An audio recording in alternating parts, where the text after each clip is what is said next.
आमे बर्तमान अछंती आम गाँव गोटे झील जे कि बाहर रोचंती बाहर माने सुदूर उमरकोट्रे आम गाँव जड़े साहसी झील जे कि बाहर सुदूर उमरकोट्रे रोचंती आउ तांको विषय आमे आलोचना करवा आउ तांकोटू खोजिबा आम गाँवर साहसी झील मानकर कथा आम गाँवर झील मानकर अतीतर कथा आम गाँ महिला समितिर कथा अचेपा गाँ कथा मन पड़छे।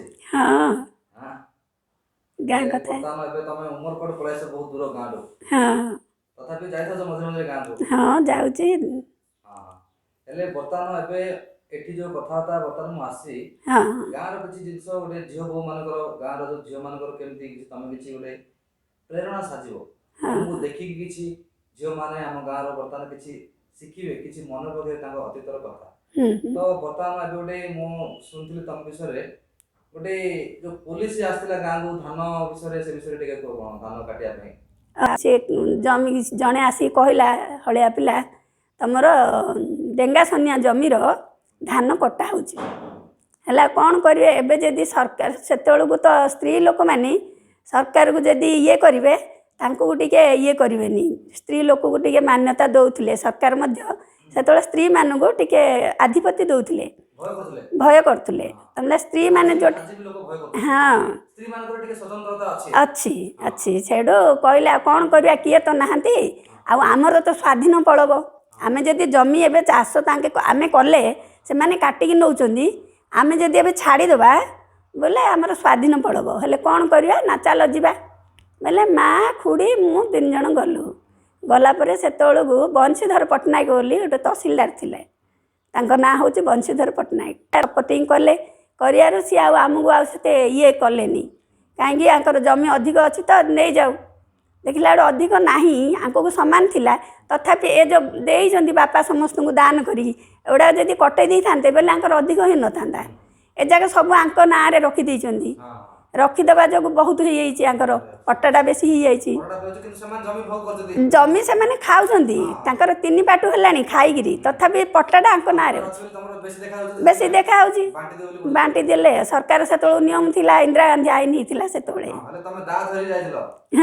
से खुड़ी बो मो 3 जन सेठू गलु गलु जिंदी आमे केते मना कलु से माने सुनिलेनी न सुनिले जिंदी कौन करिया बोले मु डेई डेई समस्त मुंडरू डा लगे पाल दौड़ी तो दौड़ी झिकी काटिली गोटे 10-15 जन को अकटी देली अकटी दे रखिली रखिला पर बापा को आसिले सेठू सी कौन कले आसिले आसिला बेलू आम समस्त को जमीर ये कर रखी देचु आकटेगिरी जमीर धान बाहर को गोटे छाड़ीनु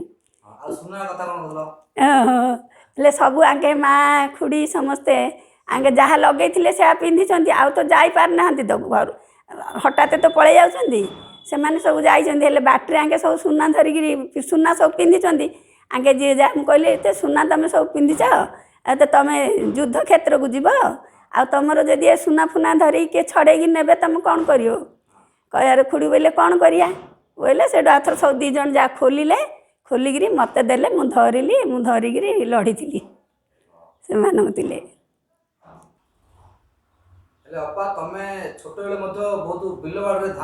मुझे परिश्रम करे सब मो पिलू मत के बसापी भल लगे जे बस कौन सी कम बिजी रही थी सिलाई पत्र पिलाने सब बड़ बड़ झील मैंने शाशुरु गले वारी बेग फूल तोड़ा ये सब बुड़ा बुड़ी कर सब आसीए आसिक कर दिए बोली कहे करदेवी समस्त जमी आमर चाष कले से मु डाकबी धान रोया मूलिया माने तो डाकबी डाकिले से माने आसिक आमर आग धान रुआ रुई सब करदे पिला माने सिमती सब मानिकी थिले आम ठू टिके बड़ से सब नानी जाग आसती कर दियंती हेठू आमर जमी आग चाष हो सब हो मुझे शाशुरु गली बापा तो जमी की केबे जाऊ नथिले हलिया माने सब करथिले काम हेले मु जमी की जीवार धान मध्य जेतळे मूलिया जदि न आसीबे तळी भंगा हो जाइछि हेले धान कौन करिया किमि हम बोले मु निजे भी धान रोई देछि रोई भी चना बाड़ भी बाछु थाई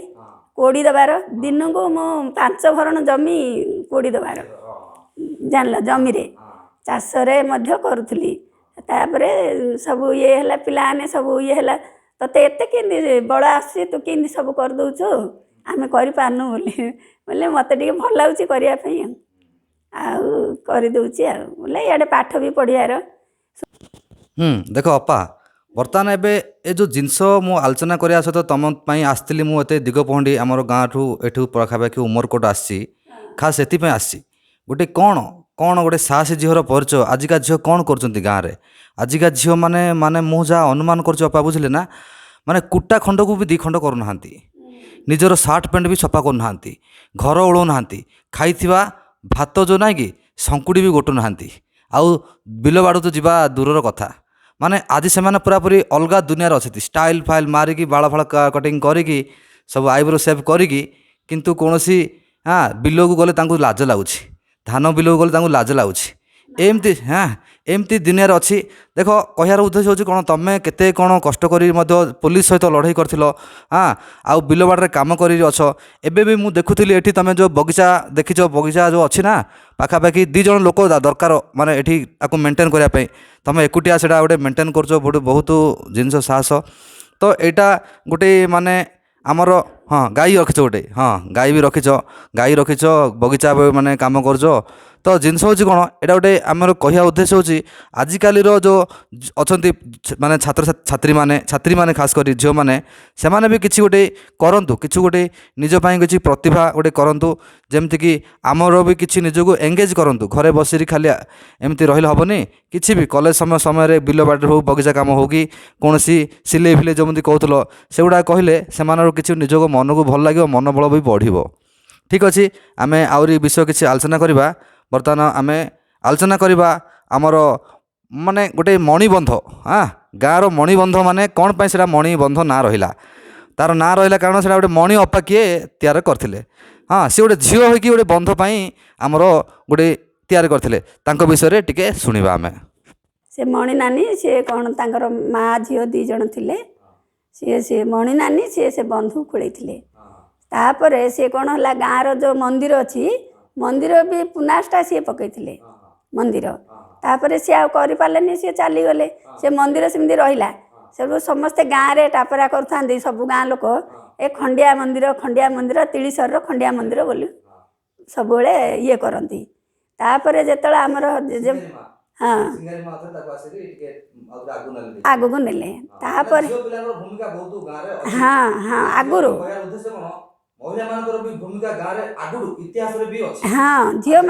ଝିଅମାନେ ଆଗେ ଆମର ଆଗରୁ ଯେତେ ପୁଅମାନେ ଇଏ କରିଥିଲେ, ଝିଅମାନେ ଆଗେ ଆଗଉଥାନ୍ତି ସବୁ କାମରେ। ପିଇସି ନାନୀ ମାନେ ମଧ୍ୟ ପିଲା ହେଇଥିଲୁ ସେତେବେଳେ। ସେ ଗାଁରେ ସେତେବେଳେ ଆମର ପୂଜା ପାଠ ଏ ଯେଉଁ ଇଏ ଥିଲା, ସେମାନଙ୍କ ଆମର ଗୋସାଇଁବାପା ଅମଳରୁ ସେମାନେ ସବୁ ଥିଲେ, ଭକ୍ତ ଥିଲେ।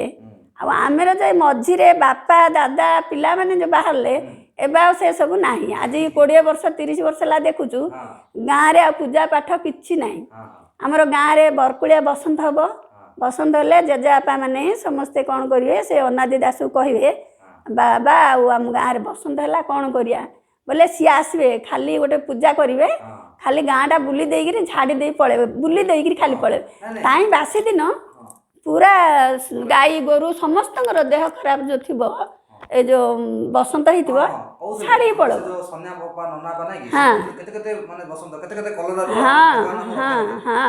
ସିଏ ସବୁ ପୂଜା କରନ୍ତି, ପୂଜା କଲେ ତାଇଁ ବାସି ଦିନ ଭଲ ହେଇଯାଉଥାନ୍ତି। ଆଉ ଗାଁରେ ହେଲେ ଆମର ଠାକୁରାଣୀ ମା, ସେ ବହୁତ ପ୍ରତୀକ୍ଷ। ଠାକୁରାଣୀ ମୁଁ ସବୁବେଳେ ଯାଇ,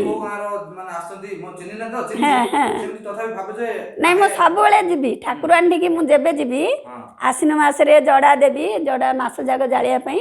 ତାପରେ ମୁଁ ଯେତେବେଳେ ଠାକୁରାଣୀ ମୁଁ କେତେଟା ମାନସିକ କରିଛି, ମୋର ପୂର୍ଣ୍ଣ ହେଇଛି ତ, ମୁଁ ସେଥିପାଇଁ ଟିକେ ମୁଁ ବେଶୀ ମୁଁ ସବୁବେଳେ ଯେବେ ଯିବି ଠାକୁରାଣୀ ଠିକି ଯାଇକିରି ନଡ଼ିଆ ଭାଙ୍ଗିବି, ତାକୁ ଯାହା ମୋର ଭାଗ୍ୟରେ ଅଛି ଦେବି, ଦକ୍ଷିଣା ଦେଇକିରି ଆସିବି। ତାକୁ ଦର୍ଶନ ନ କଲେ ମୁଁ କେବେ ଆସିବିନି ସବୁବେଳେ। ଆଜିକି ଦେଖ ଅପା, ବର୍ତ୍ତମାନ କ'ଣ ତମେ ଯେଉଁ କହୁନଥିଲ କି, ଯେଉଁ ଏବେ ବର୍ତ୍ତମାନ 20 ବର୍ଷ ହେଲା 30 ବର୍ଷ ହେଲା କିଛି ହେଇନି, ବର୍ତ୍ତମାନ ପୁଣି ମଧ୍ୟ ଆମର ଯୁବଗୋଷ୍ଠୀ ଗ୍ରାମବାସୀ ପ୍ରାୟ ଉତ୍ସାହ ସହିତ ଗୋଟେ 20-25 ବର୍ଷ ପରେ ପୁଣି ସେଇ ଭଗବାନଙ୍କ କଥା ମନେ ପକେଇକି ତାଠୁ ଆହୁରି ବହୁତ ବଡ଼ ଉତ୍ସବ ସହିତ ଗୋଟେ ପାଳନ କରିବା ପାଇଁ ଆଉ ସେମାନେ ଆଗଭର ହୋଇଛନ୍ତି। ହଁ ଆଉ ହଁ ଆଉ ସେଇଥିପାଇଁ ସେ ଗ୍ରାମବାସୀଙ୍କ ତରଫରୁ ଆମ ଗାଁର ଯେଉଁ କମିଟି ତରଫରୁ ମୁଁ ଆସିଛି ତମକୁ ଖାଲି ଡାକିବା ପାଇଁ, ସେ ଅପାକୁ ମନେ ପକାଇବା ଯିଏକି ଠାକୁରାଣୀଙ୍କର ବହୁତ ପ୍ରିୟ, ରାଧାମାଧବଙ୍କର ବହୁତ ପ୍ରିୟ, ଗାଁର ଗୋଟେ ସାହସୀ ଝିଅ। ତାଙ୍କୁ ଦେଖିଲେ ଗାଁର କିଛି ଲୋକ ମଧ୍ୟ, କିଛି ଝିଅମାନେ ମଧ୍ୟ କିଛି ଗର୍ବ ଅନୁଭବ କରିବେ, କିଛି ପ୍ରେରଣା ଅନୁଭବ କରିବେ। ଠିକ ଅଛି ଅପା, ବର୍ତ୍ତମାନ ଆମେ ଆଉ ଯିବା ଆଉ ଗୋଟେ ଟପିକକୁ। ଗାଁର ଯୋଉ ମହିଳା ସମିତି ବିଷୟରେ ଟିକେ କହିଲେ। ମହିଳା ସମିତି ଆମେ ଖାଲି ସେ ଘରଟା ନାହିଁ କି ହଁ ହଁ ବର୍ତ୍ତମାନ ହଁ ବହୁତ ଗନ୍ଧିଆ କଚରା ଫଚରା ହେଇକି କୌଣସି ଉପଦ୍ରବର ଗୋଟେ ଜାଗା ହେଇକି ପାଞ୍ଚ ମହିଳା ସମିତି। ସେଟା ଆମେ ଜାଣିନୁ ମହିଳା ସମିତି କଣ, କିନ୍ତୁ ତମେ କହୁଥିଲ ମହିଳା ସମିତି କେବେ ଆରମ୍ଭ ହେଇଥିଲା, କଣ ତାର ଉଦ୍ଦେଶ୍ୟ ଥିଲା, ଟିକେ ହଁ କହିବା। ମହିଳା ସମିତି ଆମେ ଯେତେବେଳେ ଛୋଟ ଛୋଟ ଥିଲୁ ସେତେବେଳକୁ ମହିଳା ସମିତି ଗାଁରେ ନଥିଲା। ହେଲେ ଆମର ହୀରାବା ବୋଲି ଜଣେ ଥିଲା, ପଦୀ ଦାସର ଭଉଣୀ, ଅନାଦି ଦାସର ଝିଅ, ଇଏ ବାଇନାଥ ଦାସର ଝିଅ। ତାଙ୍କେ ସେ ହୀରାବା ବୋଲି ଜଣେ ଥିଲା, ଆମର ବ୍ରାହ୍ମଣ ଝିଅଟା ସିଏ ଥିଲା। ସିଏ ଆମର ବୋଉ ଖୁଡ଼ିମାନେ ମାନେ ଆଙ୍କ 3-4 ଜଣ ପାଠ ପଢ଼ିଆ ଝିଅ ବାହା ହେଇଥିଲେ ଘରକୁ। ଏମାନେ ସେ ମହିଳା ସମିତିର ଜଣେ ସେକ୍ରେଟାରୀ ଥିଲେ, ସେ ଯେଉଁ ହୀରାବା ଥିଲା। ତାପରେ ଆମ ବୋଉ ଥିଲା ସଭାପତି ନା କ'ଣ। ଆଉ ଇଏ ବୋଉ ମା ଆମର ଯେଉଁ ଆଙ୍କର ଆର ଆଉ ଜଣେ କିଏ କିଏ ଏମିତି 3 ଜଣ 4 ଜଣ ମହିଳା ସମିତି ଇଏ କାମ କରୁଥିଲେ। ତାପରେ ମହିଳା ସମିତିରେ କ୍ଷୀର ଗୁଣ୍ଡ ଆସେଇ, ତାପରେ ଏ ଯେଉଁ ଗଡ଼ି ଗହମ ଆସେଇ ଉପମା କରିକି ଦିଅନ୍ତି। ଆମେ ସବୁ ଚିନି ଧରିକି ଯାଇ ଘରେ ସେ ଯେଉଁ ସର୍ବଦା ଗଛ ଥିବ ସେ ପତ୍ର କାଢ଼ିକିରି ଖାଇବୁ, ସେ ପତ୍ରରେ ସବୁ କାଢ଼ିକିରି ଖାଇକିରି ଆସିବୁ ଆଉ କଣ କାମ ଥିଲା ସ୍କୁଲରେ। ମହିଳା ସମିତିର? ମହିଳା ସମିତିର ସବୁ ସିଲେଇ ପତ୍ର କରୁଥିଲେ। ମେସିନ୍ ଗୋଟେ ଗୋଟେ ଦେଇଥିଲେ। ମେସିନ୍ ଦେଇଥିଲେ ହଁ ହାତ ସେପଟୁ ମେସିନ୍, ହଁ ହାତ ମେସିନ୍ ଗୋଟେ ଗୋଟେ ଦେଇଥିଲେ। ସେପଟୁ ଦେଇଥିଲେ। ହଁ ବୋଉ ସବୁ ସିଲାନ୍ତି। ଆଚ୍ଛା ଆଚ୍ଛା। ବୋଉ ମାନେ ଦେଖ ବର୍ତ୍ତମାନ ମାନେ ଯୋଉ ଅପା କହିବାକୁ ଗଲେ, ମୁଁ କଥା କହିବାକୁ ଜାଣିଛୁ ନା, ହଁ ସେବେଠୁ ମାନେ ଏଇ ଜିନିଷ ଥିଲା ମହିଳା ସମିତି ମାନଙ୍କର ଥିଲା, ସେବେଠୁ ହଁ ସିଲେଇ ମେସିନ୍ ଦଉଥିଲେ। ହଁ ହଁ ବର୍ତ୍ତମାନ ଦେଖ ଦୁନିଆ ବହୁତ ଆଡଭାନ୍ସ ହେଲାଣି। ହୁଁ ଆମ ଗାଁରେ 25ଟା ମହିଳା ଗ୍ରୁପ, 250 ମହିଳା, ହୁଁ 1.5 କୋଟି 2 କୋଟି ଟଙ୍କା ରଖିକି କିଛି କରୁନାହାନ୍ତି। ହଁ ଖାଲି ଘରେ ଏପଟ ସେପଟ ବୁଲୁଛି, ପଇସା କିଛି କରୁନାହାନ୍ତି। ମାନେ ହଁ ସେଇ ହଁ ସମୟରେ ବି ମହିଳା ସମିତିରେ ଆମର ସିଲେଇ ମେସିନ୍ ଥିଲା। ସିଲେଇ ମେସିନ୍ ଥିଲା। ବୋଉ ସିଲଉଥାଇ, ହଁ। ମୋ ବୋଉ ନିଜେ ସିଲଉଥାଇ। ଆମର ଇଏ ମାନେ ସ୍କୁଲର ସବୁ ଏ ଯେଉଁ ପିଲାମାନଙ୍କର ଇଏ ସବୁ ସେତେବେଳେ ମଧ୍ୟ ପିଲାମାନେ ଗରିବ ପିଲାମାନଙ୍କୁ ସ୍କୁଲକୁ ଦେଉଥାନ୍ତି ନା ସାର୍ଟ ପ୍ୟାଣ୍ଟ ସବୁ, ସେ କପଡ଼ା ଖାଲି ଦିଅନ୍ତି। ଚିରା ପ୍ୟାଣ୍ଟ ତ ସେତେବେଳେ ଆମେ ସବୁ ହଁ ଚିରା ପ୍ୟାଣ୍ଟ ପିନ୍ଧିବାର ଚିରା ଦେଖିଛୁ ପ୍ୟାଣ୍ଟ ଆଉ। ପିନ୍ଧିବା ନାହିଁ, କପଡ଼ା ଦେଉଥାନ୍ତି। ଅପା ଏପର ଟିକେ ମହିଳା ମାନଙ୍କୁ ଟିକେ କଣ କହୁନ, ଟିକେ କଣ କରିବେ ଗଲା। ହଁ ଏବେର ପିଲାମାନେ ତ ସବୁ ଘରେ ଘରେ ତାଙ୍କେ ସବୁ ଭିଡ଼ିଓ ଦେଖୁଛନ୍ତି। ହଁ ଆଉ ମୋବାଇଲରେ ସବୁ ତ ଆଜିକାଲି ସବୁ ପଳେଇ ଆସୁଛି। ଆମେ ସିନା ସେତେବେଳେ ଭିଡ଼ିଓ ନଥିଲା, ମୋବାଇଲ ନଥିଲା, ଫୋନ୍ ନଥିଲା। ଆମେ ଯାହା କଥାବାର୍ତ୍ତା ହେଉଥିଲୁ ଚିଠିରେ ଲେଖା ଲେଖି କରୁଥିଲୁ। ଚିଠିଟା ଗଲେ ସପ୍ତାହଟି ଲାଗିଲେ ଦୂର ଦେଶକୁ ଚିଠିଟା ଯାଇ ଜାଣିଲେ, ସପ୍ତାହଟି ଆମେ ଜଗିବାକୁ ପଡ଼ୁଥିଲା। ଏବେ ତ ବାପ ସଙ୍ଗେ ସଙ୍ଗେ ସବୁ ପିଲାମାନଙ୍କୁ ଆଉ କ'ଣ କହିବା। ନାଇଁ କହିବା ପାଇଁ ଏବେ ତ ସବୁ ସଙ୍ଗେ ସଙ୍ଗେ ହେଇକି ମଧ୍ୟ କିଛି କରୁନାହାନ୍ତି ଯେ। ହଁ କରିବାକୁ ପଡ଼ିବ ପିଲାମାନେ ଆଗେ ଆଗ ଆଉ। ଆମେ ଯେମିତି କରୁଥିଲୁ ସେମାନେ ସେମିତି କରିପାରିବେନି, ତଥାପି ଆମେ କହିପାରିବାନି, ତଥାପି ଟିକେ ଟିକେ ତାଙ୍କୁ ଇଏ କରିବା କହିବା ପାଇଁ। ହଁ ବାପା ମାଆ ମାନେ ତାଙ୍କର ବି ଶିକ୍ଷା ଦେବେ। ବାପା ମାଆ ମାନେ ଶିକ୍ଷା ଦେଲେ ପିଲାମାନେ ବି ଶିଖିବେ ଆଉ। ଆମର ଗାଁରେ ସବୁ ପିଲାମାନେ ଆମର ପିଇସି ନାନୀ ଅମଳଠୁ ଜହ୍ନି ଓଷା ବୋଲି ବୃନ୍ଦାବତୀଠି ରଖିକିରି ସବୁବେଳେ 2 ଓଳା ଆମେ ପୂଜା କରିବାର। ସବୁ ଗାଁ ମାନଙ୍କରେ ଗୋଟେ ଗୋଟେ ଓଳା ପୂଜା କରୁଛନ୍ତି, ଆମ ଗାଁରେ 2 ଓଳା ପୂଜା କରୁ। 2 ଓଳା ପୂଜା କଲେ ଆମର ବଡ଼ ବଂଶ, ବାପାହାର ବଡ଼ ବଂଶ ହେଲେ ଆମର ସବୁବେଳେ ଚିତ୍ରିକା ଅଣସୁଧିଆ ହେବ। ସେଣୁ ମୁଁ ଭାବେ ମୁଁ ତ ପୂଜା କରି ମହାପୁର ପାଖକୁ ଯାଇପାରିବିନି, ମୁଁ କ'ଣ ପାଇଁ ଆଉ ପୂଜା କରି ବୋଲି ଏମିତି ଯେତେବେଳେ ଇଏ କଲି, ସେଠୁ ତାଙ୍କର ସେ ଶିବ ନାୟକର ସ୍ତ୍ରୀ କହିଲା ଯେ ନାଇଁ ତୁ ଗୋଟେ କାମ କଲେ ତୁ ସବୁବେଳେ ଆସିପାରୁ। କ'ଣ କରିବୁ ନା ତୁ ସଂକଳ୍ପ ହେଇଯା।